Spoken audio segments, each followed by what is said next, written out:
première année de Belshazzar, roi de Babylone, Daniel eut un songe et des visions de son esprit pendant qu'il était sur sa couche. Ensuite, il écrivit le songe et raconta les principales choses. Daniel commença et dit, « Je regardai pendant ma vision nocturne, et voici, les 4 vents des cieux firent irruption sur la grande mer, et 4 grands animaux sortirent de la mer, différents l'un de l'autre. Le premier était semblable à un lion et avait des ailes d'aigle. Je regardai jusqu'au moment où ses ailes furent arrachées. Il fut enlevé de terre et mis debout sur ses pieds comme un homme, et un cœur d'homme lui fut donné. Et voici un second animal était semblable à un ours, et se tenait sur un côté. Il avait 3 côtes dans la gueule entre les dents, et on lui disait « Lève-toi, mange beaucoup de chair ». Après cela, je regardai, et voici, un autre était semblable à un léopard, et avait sur le dos 4 ailes, comme un oiseau. Cet animal avait 4 têtes, et la domination lui fut donnée. Après cela, je regardai pendant mes visions nocturnes, et voici, il y avait un 4e animal, terrible, épouvantable, et extraordinairement fort. Il avait de grandes dents de fer, il mangeait, brisait, et foulait aux pieds ce qui restait. Il était différent de tous les animaux précédents, et il avait 10 cornes. Je considérai les cornes, et voici, une autre petite corne sortit du milieu d'elle, et 3 des premières cornes furent arrachées devant cette corne. Et voici, elle avait des yeux comme des yeux d'homme, et une bouche qui parlait avec arrogance. Je regardai pendant que l'on plaçait des trônes, et l'ancien des jours s'assit. Son vêtement était blanc comme la neige, et les cheveux de sa tête étaient comme de la laine pure. Son trône était comme des flammes de feu, et les roues comme un feu ardent. Un fleuve de feu coulait et sortait de devant lui. 1000 milliers le servaient, et 10 000 millions se tenaient en sa présence. Les juges s'assirent, et les livres furent ouverts. Je regardai alors à cause des paroles arrogantes que prononçait la corne, et tandis que je regardais, l'animal fut tué et son corps fut anéanti, livré au feu pour être brûlé. Les autres animaux furent dépouillés de leur puissance, mais une prolongation de vie leur fut accordée jusqu'à un certain temps. Je regardai pendant mes visions nocturnes, et voici, sur les nuées des cieux arriva quelqu'un de semblable à un fils de l'homme. Il s'avança vers l'ancien des jours, et on le fit approcher de lui. On lui donna la domination, la gloire et le règne. Et tous les peuples, les nations et les hommes de toutes les langues le servirent. Sa domination est une domination éternelle qui ne passera point, et son règne ne sera jamais détruit. Moi, Daniel, j'eus l'esprit troublé au-dedans de moi, et les visions de ma tête m'effrayèrent. Je m'approchai de l'un de ceux qui étaient là, je lui demandai ce qu'il y avait de vrai dans toutes ces choses. Il me le dit et m'en donna l'explication. Ces 4 grands animaux, ce sont 4 rois qui s'élèveront de la terre. Mais les saints du Très-Haut recevront le royaume, et ils posséderont le royaume éternellement, d'éternité en éternité. Ensuite, je désirais savoir la vérité sur le 4e animal, qui était différent de tous les autres, extrêmement terrible, qui avait des dents de fer et des ongles d'airain, qui mangeait, brisait et foulait aux pieds tout ce qui restait. Et sur les 10 cornes qu'il avait à la tête, et sur l'autre qui était sortie, et devant laquelle 3 autres étaient tombés, sur cette corne, qui avait des yeux, une bouche parlant avec arrogance et une plus grande apparence que les autres, je vis cette corne faire la guerre aux saints et l'emporter sur eux, jusqu'au moment où l'ancien des jours vint donner droit aux saints du Très-Haut, et le temps arriva où les saints furent en possession du royaume. Il me parla ainsi. Le 4e animal, c'est un 4e royaume qui existera sur la terre, différent de tous les royaumes, et qui dévorera toute la terre, la foulera et la brisera. Les 10 cornes, ce sont 10 rois qui s'élèveront de ce royaume. Un autre s'élèvera après eux, il sera différent des premiers, et il abaissera 3 rois. Il prononcera des paroles contre le Très-Haut, il opprimera les saints du Très-Haut, et il espérera changer les temps et la loi. Et les saints seront livrés entre ses mains pendant un temps, des temps, et la moitié d'un temps. Puis viendra le jugement, et on lui ôtera sa domination, qui sera détruite et anéantie pour jamais. Le règne, la domination et la grandeur de tous les royaumes qui sont sous les cieux seront donnés au peuple des saints du Très-Haut. Son règne est un règne éternel, et tous les dominateurs le serviront et lui obéiront. Ici finirent les paroles. Moi, Daniel, je fus extrêmement troublé par mes pensées, je changeai de couleur et je conservai ces paroles dans mon cœur.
Nous vivons une époque, les prophéties de la Bible vont s'accomplir. Elles se réalisent.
Once we get into the late 80s, early 90s, mind control was developed through satellite transmission so that you didn't have to be taken to a specific location to be programmed. You could be programmed eating lunch or sleeping or going about your daily business. And I always use the analogy that thoughts are film, the brain is the projector, and physical reality is the screen. The film can be replaced artificially through this programming process. And that's what the Illuminati do in order to download certain softwares into the mind so that certain functions via triggers are accessible. The programming and mind control is an embedded pattern that actually hooks onto your foundational mind patterns and is an overlay. And so you think that it's your own thought when actually it's been artificially introduced.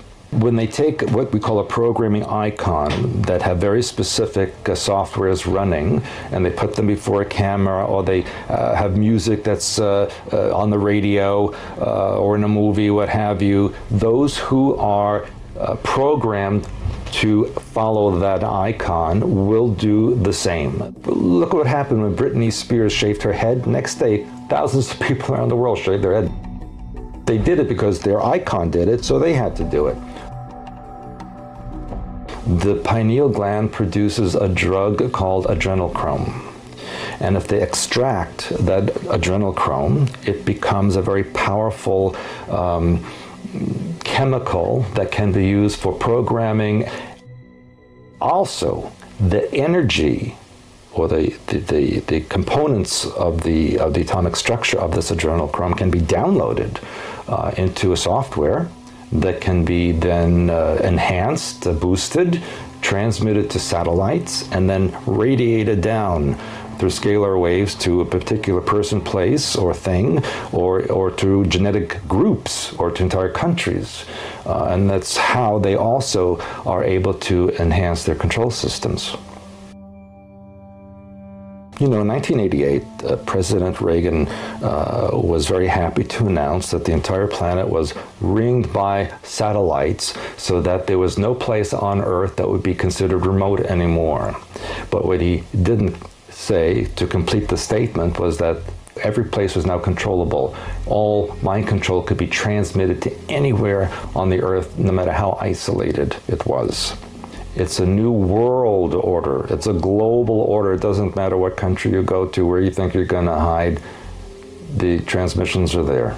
That's why they want people to have cell phones and computers and even the electrical system in their house, which people have to realize is also part of the control system. The purpose of all of this mind control is to create a civilization that is obedient to the rules and regulations, that pays attention to the news media, the politicians, the religious leaders, and the school teachers. And so when they say something, you do it, no questions asked, complete and total obedience. And this will ensure the continuation of the society that they want. To educate humanity is a task. Because quite frankly, most people on this planet are so involved in their daily lives, paying their mortgages, keeping their jobs, having food, etc. Most people don't care what's going on outside their front door. Most people don't care who their leaders are as long as they have their cigarettes and their beer and everything else that they want to entertain themselves with. And that's the sad part about humanity. My hope is that people will wake up and realize that things are not the way they should be, that they need to take control of their own mind. I don't believe in physical revolution or physical violence. The war has to be in here. You have to take control of your brain, of your mind pattern, of your emotions, so that we can have the society we're supposed to have. So really, we must take responsibility. You can't blame the Illuminati or the aliens. They are here because